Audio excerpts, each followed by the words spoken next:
هدف صحيح 100%. يوسف، هل كان فغولي هنا يقصد تمرير الكرة أم تسديد الكرة إلى المرمى؟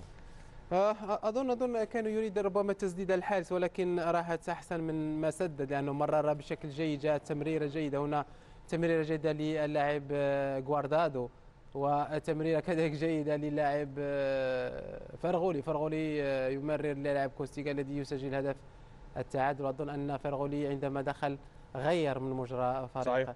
شفنا يعني هناك سيطرة فريق اليوم. فريق فالنسيا صراحة أدى مباراة كبيرة، يعني من مدة لم نشاهد فالنسيا بهذه القوة، بهذا الأسلوب، بهذا الأداء. هناك روح، وكذلك هناك لا ينسى في هذه المباراة. ولكن كورتوا أيضا مرة أخرى كان في المرصاد في هذه الكرة. مجهود فردي كبير كان من اللاعب فولي. نعم، الجودة الفردية لهؤلاء اللاعبين بياتي وفغولي لا شك فيها ومدهشة جدا. وأيضا هذه واحدة من اللعبات التي يجيدها، تخلص من لاعبين أو ثلاثة ووجد نفسه أمام كورتوا الذي تصدى له ببراعة، وكان يمكنه أن يسجل هدف مثل الذي سجله أمام الليفانتي. اليوم رأيناه بخروجه غير كثير، وهو لاعب قوي جدا وجودة عالية أمام اللاعب للاعب، واستطاع في كل الكرات أن يتخلص من خصومه، وهذا يعطي للفالنسيا قوة وإيقاع المباريات. نعم، هذا اللاعب له قوة بدنية، يساعد أيضا في الدفاع، تسمح له بالدفاع.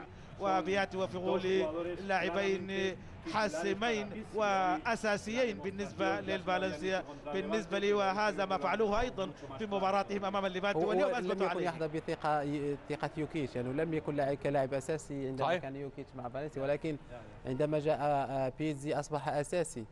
لاعب منتخب الجزائر يحاول أن يكون دائما أساسيا حتى يكون جاهز للمونديال، لأنه عنده مونديال في البرازيل، وهذا مهم بالنسبة لفرغولي، مهم حتى لفريق فالنسيا، لأنه عندك هذا اللاعبين مثل هؤلاء اللاعبين عندهم إمكانيات، عليهم أن يكونوا كلاعبين أساسيين. بياتي المصطلح أن تجد مثل هؤلاء اللاعبين في الاحتياط والفريق يعاني، وأظن أن بيتزي ربما هذا الجانب الجيد أنه يلعب الجانب النفسي للاعبين.